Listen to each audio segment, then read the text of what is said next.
What started as noise and instability quickly became something else. Within weeks of moving into the Creamery, the situation escalated from uncomfortable to targeted. And what I was experiencing was no longer something I could ignore.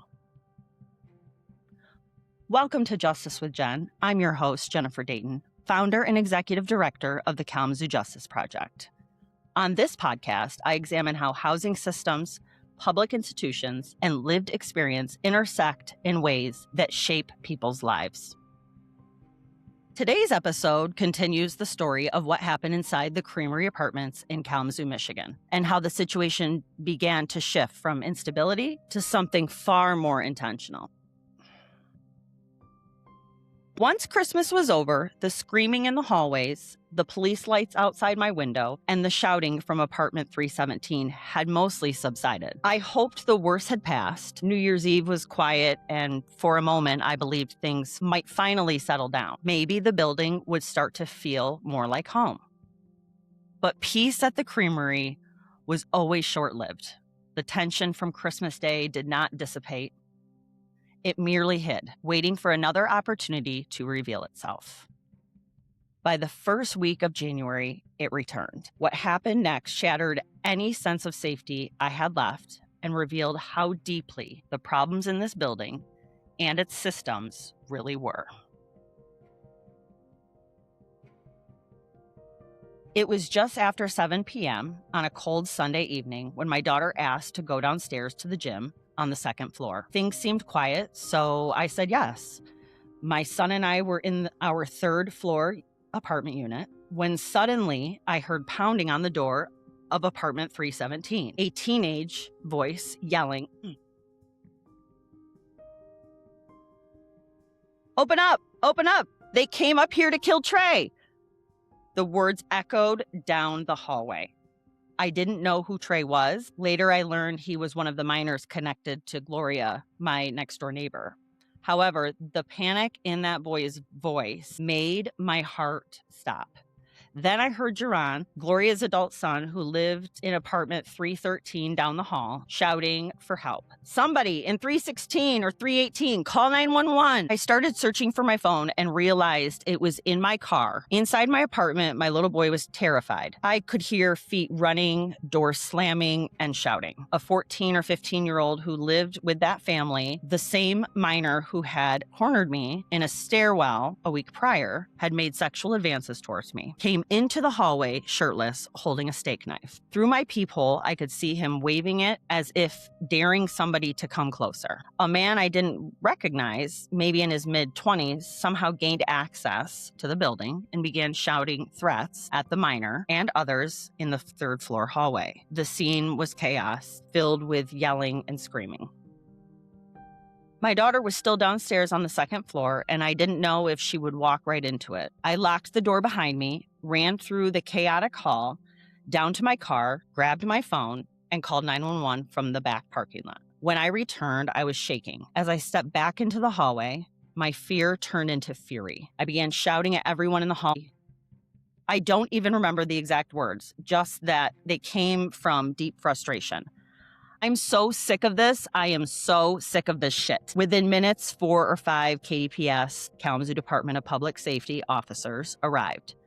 I ran down to let them in and said, "I just moved here. I was told this place was safe. This is anything but safe." They looked at me and all smirked, as if the danger was obvious and I was naive for not knowing. That interaction with KDPS stayed with me for a long time, serving as a reminder of the chaos I had moved into. The very next morning, I filed my first formal complaint with property management. I detailed the incident, explained the severity of the situation, and made it clear that I felt unsafe. Later that day, during his therapy session, my son described to his therapist he had heard and felt the night of the knife incident, words that no child should ever have to say. However, instead of addressing the danger, management focused its attention on me. Within 24 hours of my complaint, notices started appearing on my door, filled with court language and demands for money I did not owe. The court form that made no sense, as I had just moved into my unit less than 30 days prior. Days later, I walked into the lobby and came face to face with Jaron. He spoke quietly at first, accusing me of calling the cops on his family and claiming it was my fault that he and his mother were being evicted. I reminded Jaron that his minor relative had made sexual advances towards me in the corridor of the stairwell closest to the Portage Road side of the building, and I had never reported it. I was not the one responsible for getting him and his mother evicted. I told him that if I wanted to get him evicted, I would have reported that incident, but I didn't. John had previously told me to call 911.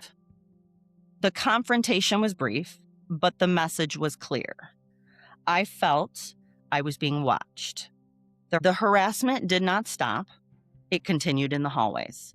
The people in 317, who had once been just background noise, now became a daily source of intimidation and fear. And then came the detail that changed everything.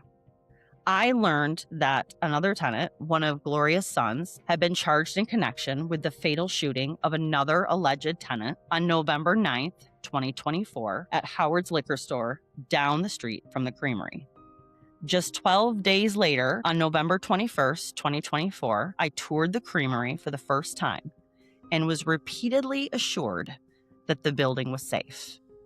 Later, I found out through court records that Jasper Hopkins, the suspected murderer, was listed as a tenant in the building. Months later, on January 27th, 2025, a non-payment of rent notice was filed to initiate his eviction. This indicated that management was aware of his identity and the situation. Despite this, they assured me that the building was safe housing. 5 days after a violent incident, the new property manager, Josie Legger Moreno, sent her first newsletter to the tenants.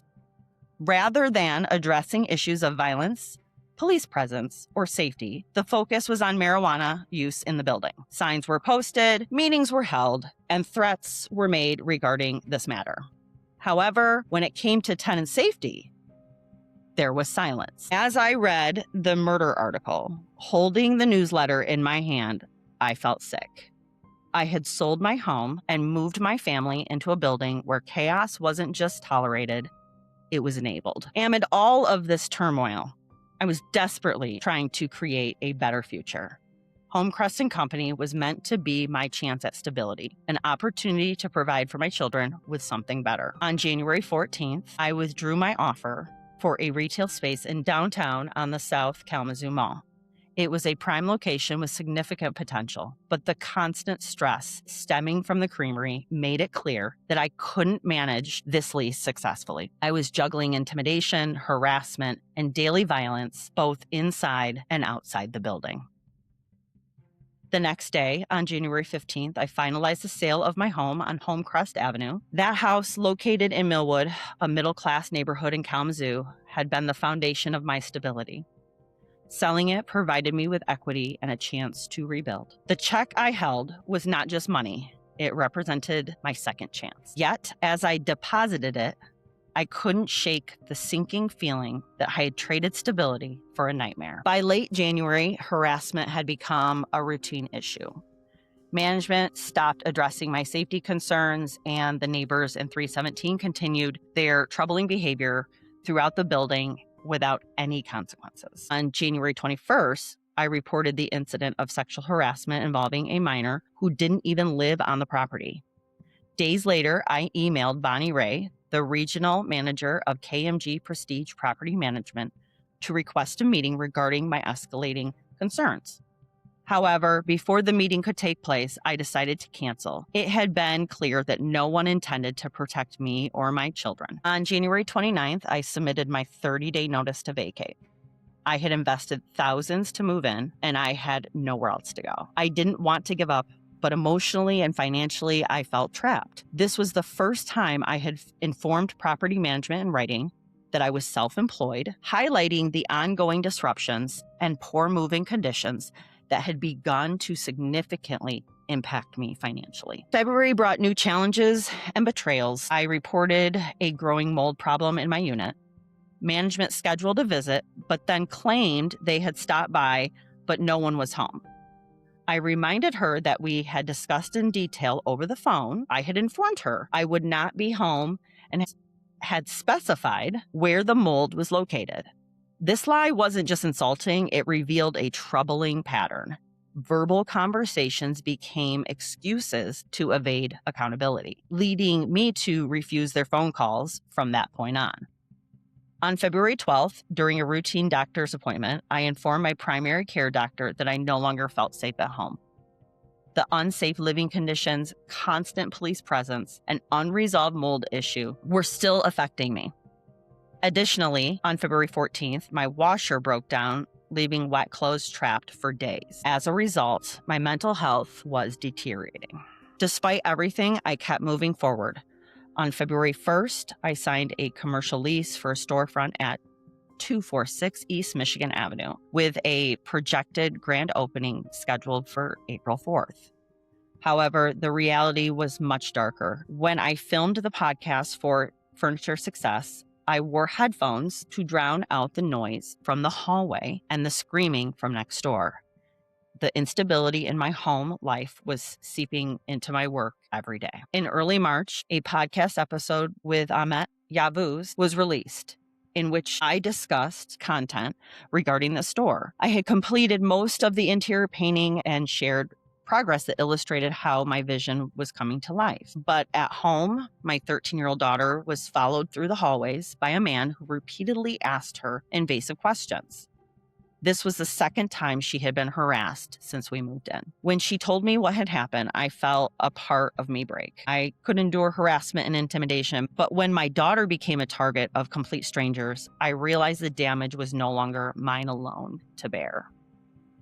By mid-March, I was forced to withdraw from a local business networking group where I had been briefly serving as social media marketing manager. I had been eager about that opportunity, but the weight of living at the Creamery made it impossible to continue. By March 20th, the weight of it all became unbearable.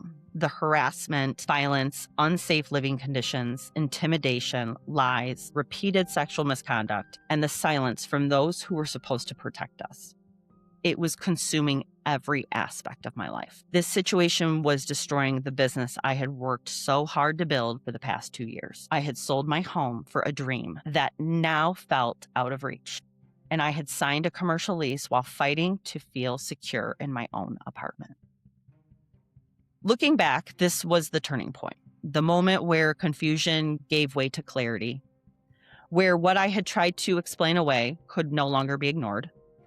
Because this wasn't just about where I was living anymore. It was about what was being allowed to happen and who was being forced to endure it. What followed didn't resolve the situation, it intensified it. And the deeper I looked, the more it became clear that this wasn't just a housing issue. It was a system operating exactly as designed.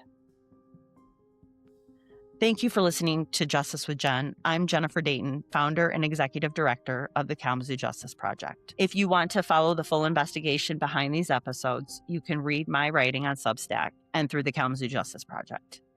And if this story resonates with you, consider sharing the episode, because awareness is often the first step toward justice. Until next time, thank you for listening.